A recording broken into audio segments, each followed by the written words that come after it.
Clickfunnels 2.0 tutorial for beginners. How to use Clickfunnels 2.0. Good day, ladies and gentlemen, and welcome to the channel. Today we're having a look at Clickfunnels, and let me tell you something. There are a ton of things that you can actually do here. So if you find yourself right here, which is the home page, you will have to first sign in and answer a few questions in terms of who you are, and what your purpose here on Clickfunnels is. Once you've done that, you'll get to this page right over here. On the right hand side, you will find your account details over here.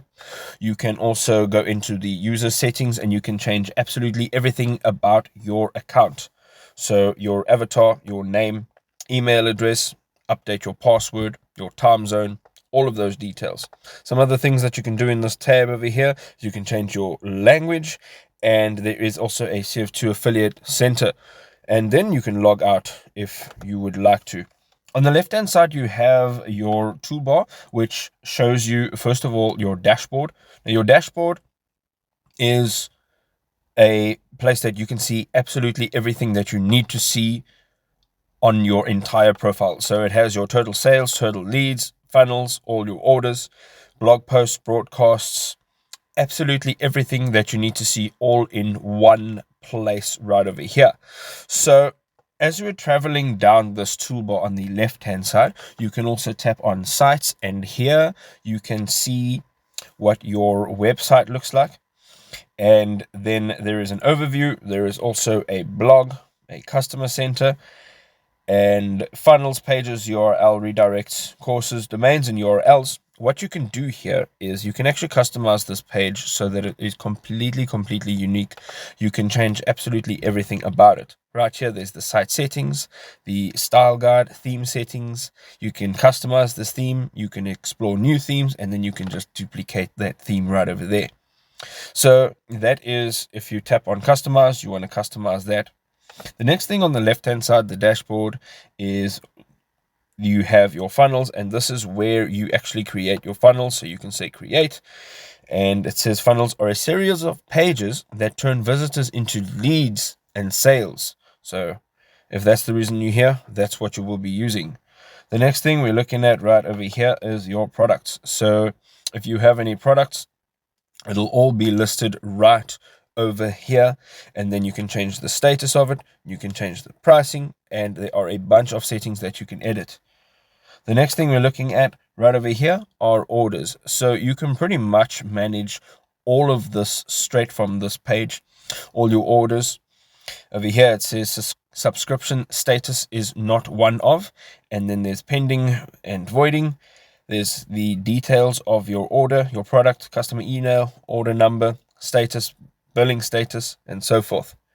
There are no orders right now, of course, but if they are, they will all fit right over here. Then you have all your contacts, and right here is where you can actually add contacts. You can also import your contacts from any other source that you have them on. So if you tap on add contact, it'll take you straight into this page over here. You can enter the email address, the first name, last name, telephone number, time zone, whatever organization they're in, and you can assign them a tag. And then it says here default address, and this is where you create a default shipping address for your contact, and then you can just tap create contact. So right here there are all contacts, contact tags, segments, and then your imports and exports. Coming back down, you can have a look at your analytics, or your analytics of your page, and it gives you an overview. And then you can, again, from this page directly, you can create a funnel and create a workflow. Then there is a marketing tab where once you jump in, you can actually change your marketing settings. So right over here, it has the general settings, your email settings, your topics, and so forth. And you can put in all of those details right over there. So let's just close that window. So right over there is all the details you can enter for your marketing settings right over there. Then you've got all your sales, and this is like your sales dashboard. So if you want to manage like all your sales through all of the apps that are integrated with this platform, ClickFunnels, you can see them all over here. You can tap view apps if you haven't got any apps actually signed in with ClickFunnels. You can just add them over here. So you have product orders, analytics, marketplace, and sales. You can add whatever it is that you need to add right over there. As you're coming down here, again, you have your settings, which you can also find on your profile picture on the top right. And here you can change the workspace name or your page name, your logo or your cover image, your workspace and site subdomain, and then you can set up your payment settings and your team settings right over there. You can just tap edit team settings, and at the bottom of all of these pages there is a discard or update workspace, and once you tap update, all those changes will be saved. Coming back to the main page, on the right hand side you will see a create tab, and you can just tap that, and here you can create a blog post, a broadcast, a funnel, a page, a product, or a workflow.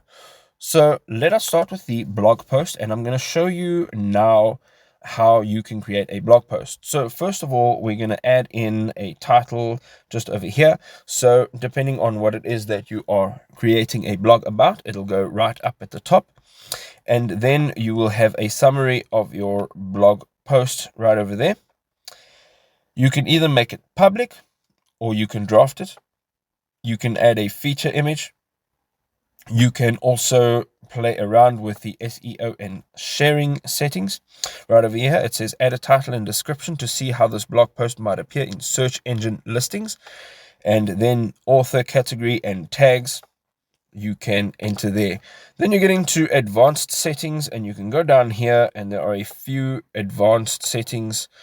There is an override template page. So a template page, you can actually create a template, and then you can use that template right over there. Once you're done with that, you can just say create post, and you are in. And if we jump back into our dashboard, on the right hand side you'll see again the create. You can tap that and let us create a funnel. So this is the page that you will see here, and you can just type in there whatever you want to name your funnel, and you can enter the URL right over there, and then you can just say create funnel. It's very straightforward and quite easy. And what I'm going to show you now, on the right hand side, again, we can click on create, and we're going to go down to workflow. Now a workflow is a little bit more complex.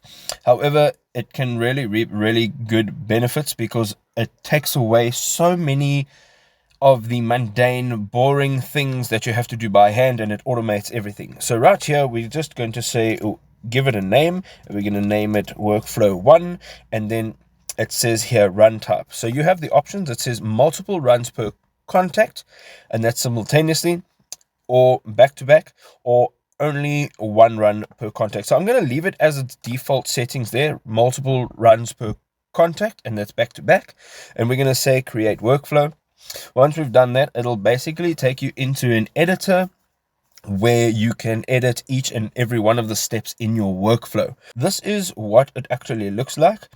And so first of all, you have to set a trigger. So you just tap on set workflow trigger and add a trigger. And right over here, it says no criteria selected. This workflow will execute with every event in your workspace. So of course, right over here, you can say once somebody has perhaps canceled a subscription or opt-in or viewed your page, we're going to use opt-in.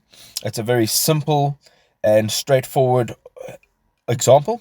So it says a customer opts into a page on your workspace, and then right here we can select a funnel, and then you can select the page that it's actually going to be used on right over there. And then it says allow anonymous contacts. So it depends on if you want to allow anonymous contacts. You can toggle that on or off. And then we can just say active.